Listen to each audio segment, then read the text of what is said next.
क्या आप घर बैठे बैठे अपनी इंग्लिश को इम्प्रूव करना चाहते हैं, अपनी रीडिंग स्किल को इम्प्रूव करना चाहते हैं, और इसके साथ साथ जो छोटे बच्चे हैं जिनको आप कोचिंग के लिए नहीं भेज सकते हैं, उनको आप घर बैठे बैठे कैसे उनकी इंग्लिश को इम्प्रूव करा सकते हैं, तो इसके लिए मैं इस वीडियो में आपको स्टेप बाय स्टेप बताने वाला हूं। तो आप इस वीडियो को अंत तक जरूर देखिएगा। My name is doctor Ratan Patel and I am English grammar specialist. पिछले 15 सालों में मैंने 500 से अधिक स्टूडेंट्स की हेल्प की है इंग्लिश ग्रामर को इम्प्रूव करने में। तो चलिए वीडियो को शुरू करते हैं। तो यहाँ पर एक लेसन है। इस लेसन के माध्यम से मैं आपको स्टेप बाय स्टेप बताऊंगा कि इस लेसन में कौन सा टेंस है, किस प्रकार का सेंटेंस यूज किया गया है। तो चलिए देखते हैं। तो इस लेसन का नाम है months of a year. Of जो वर्ड है इसका अर्थ निकलता है का, के, की। ये पजेसिव केस बताता है निर्जीव वस्तु का। तो मंथ्स ऑफ अ ईयर, तो वर्ष के माहों के नाम इस लेसन में हम पढ़ेंगे कि वर्ष में जो माह होते हैं, जो महीने होते हैं, वो कौन कौन से होते हैं। तो यहाँ पर आप देख सकते हैं इस लेसन की शुरुआत की गई है डू यू नो, क्या आप जानते हैं। देखिए ये एक इंटेरोगेटिव सेंटेंस है, प्लस प्रेजेंट सिंपल भी है। इसमें प्रेजेंट सिंपल टेंस का यूज किया गया। कैसे किया गया? क्योंकि जो डू वर्ब होती है, डू और डज प्रेजेंट सिंपल की हेल्पिंग वर्ब्स होती हैं। About the months of a year, के बारे में। ऑफ अ ईयर, साल में जो महीने होते हैं, क्या आप उनके बारे में जानते हैं। What is a leap year, एक लीप ईयर क्या होता है। लीप ईयर क्या होता है या लीप ईयर किसे कहा जाता है। तो आप देख सकते हैं कि डू का मतलब भी क्या है और व्हाट का मतलब भी क्या है, लेकिन इन दोनों जो क्या शब्द हैं इनमें अंतर है।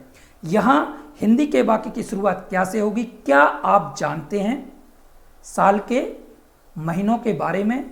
यहां पर लीप ईयर क्या है, तो क्या शब्द बीच में आ गया हिंदी में। लेट्स रीड, ये इंपरेटिव सेंटेंस है। Let's read to answer above questions. तो ऊपर के प्रश्नों के उत्तर जानने के लिए चलो इस लेसन को पढ़ते हैं। तो जो बच्चे हैं वो अपनी मैम को, अपने टीचर को ग्रीट करते हैं। Good morning, good morning word से ग्रीट करते हैं। मिस वर्मा रिप्लाई में, उनके प्रति उत्तर में बोलती हैं गुड मॉर्निंग चिल्ड्रन। रोहित जो एक स्टूडेंट है वह पूछता है मैम यस्टरडे, बीता हुआ कल, कल आपने।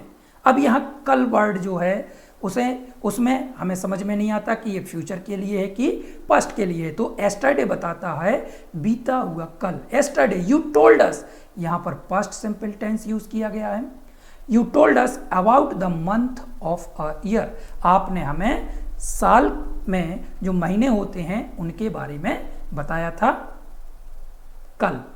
टुडे, आज, ये आज की बात की जा रही है। टुडे वी वांट, यहाँ पर प्रेजेंट सिंपल है क्योंकि यहाँ पर V1 प्रयोग किया गया है। टू नो, जानना चाहते हैं। मोर अबाउट देम, हम उनके बारे में और अधिक जानना चाहते हैं। तो देखिए आप कितनी सिंपल इंग्लिश का यूज यहाँ पर किया गया है। मिस वर्मा पूछती हैं what do you want to know, आप क्या जानना चाहते हैं। व्हाट मीन्स क्या, लेकिन यहाँ पर ये जो क्या शब्द का अर्थ है हिंदी के वाक्य में बीच में आएगा। What do you want to know, आप क्या जानना चाहते हैं, आप क्या जानना चाहते हैं। तो जो रोहित है वो बोलता है आई वॉन्ट टू नो, यहाँ पर प्रेजेंट सिंपल टेंस यूज किया गया है। इसके साथ साथ ये असर्टिव वाक्य है, सकारात्मक वाक्य है, अफर्मेटिव है। आई वॉन्ट टू नो, मैं जानना चाहता हूँ। हाउ मैनी डेज, यहाँ पर इंटेरोगेटिव सेंटेंस प्रयोग किया गया है, लेकिन ये इंटेरोगेटिव सेंटेंस प्रेजेंट सिंपल का नहीं है। हाउ मैनी डेज, कितने दिन। Are there in a month, माह में कितने दिन होते हैं। यहाँ पर देयर ये इम्पर्सनल प्रोनाउन है। तो how many days are there in a month, माह में कितने दिन होते हैं। ये प्रेजेंट टेंस का वाक्य है, लेकिन प्रेजेंट में किसी भी प्रेजेंट का कोई भी simple, continuous, perfect, perfect continuous, ये किसी भी प्रकार का कोई पार्ट इसमें यूज नहीं किया गया।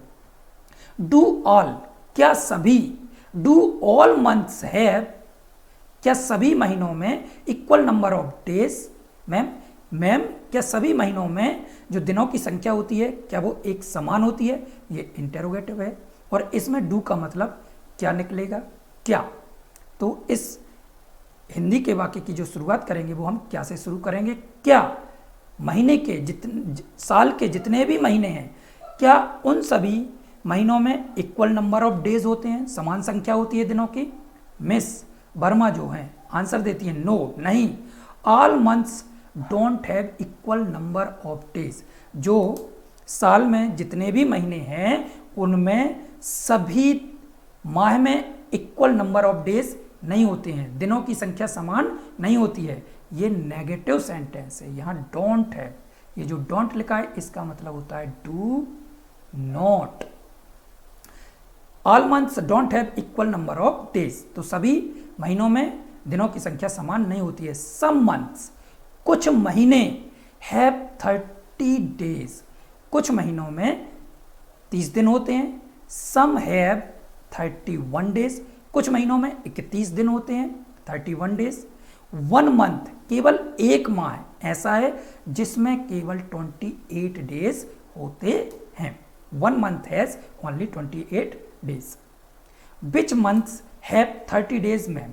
तो सरोज जो नेक्स्ट स्टूडेंट है वो पूछती है कि मैम ऐसे कितने माह हैं जिनमें 30 डेज होते हैं? तो आज के लिए बस इतना ही। इस लेसन के माध्यम से आपने देखा होगा कि कितनी सिंपल इंग्लिश यूज़ की गई है छोटे बच्चों के लिए, लेकिन छोटे बच्चों के लिए यही इंग्लिश बहुत कठिन होती है, हमारे लिए बहुत इजी होती है। तो इस प्रकार से आप अगर छोटी क्लास के बच्चों की इंग्लिश को पढ़ते हैं तो आपकी इंग्लिश इम्प्रूव होगी, आपकी रीडिंग स्किल इम्प्रूव होगी, वोकेबलरी भी इम्प्रूव होगी और आप छोटे बच्चों को भी हेल्प कर पाएंगे उनकी इंग्लिश को इम्प्रूव करने में, और आपको किसी भी ट्यूटर की हेल्प की आवश्यकता नहीं होगी। अगर वीडियो आपको पसंद आया हो तो वीडियो को लाइक करें, शेयर करें। मिलते हैं नेक्स्ट वीडियो में। Till then take care, bye.